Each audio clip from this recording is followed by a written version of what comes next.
இருளை ஜெயிக்கணும்னா என்ன பண்ணுவது? இந்த இருளான சூழ்நிலை மாறி ஒரு வெளிச்சம் வருவதற்கு என்ன செய்ய வேண்டும்? நீங்கள் உலகத்திற்கு வெளிச்சமாயிருக்கிறீர்கள்.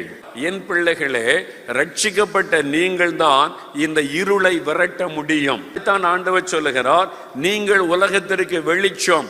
நீங்க ஒளி வீச ஆரம்பிச்சிட்டா இருள் தன்னாலே விலகி போய்விடும். நீங்கள் தான் வெளிச்சம். உங்க மூலமாகத்தான் இந்த இருளை விரட்ட முடியும். இந்த இருளான காலங்களை அப்புறப்படுத்தி மக்களுக்குள்ள ஒரு வெளிச்சத்தை கொண்டு வர வேண்டுமானால் என்னை அறிந்த என் பிள்ளைகளாயிருக்கிற உங்கள் மூலமாகத்தான் முடியும். அப்ப நாம் ஒவ்வொருவரும் இயேசுவுக்காக வெளிச்சமாய் மாற வேண்டும். நாம் இந்த வெளிச்சம் வீசுவது முதலாவது நம்முடைய வாழ்க்கை. உங்களுடைய வாழ்க்கையை பார்க்கிறவங்க அதுல இயேசுவின் வெளிச்சத்தை மற்றவர்கள் பார்க்க வேண்டும்.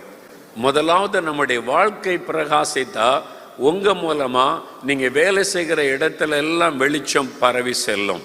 நீங்க இருக்கிற தெருவில் வெளிச்சம் பரவும்.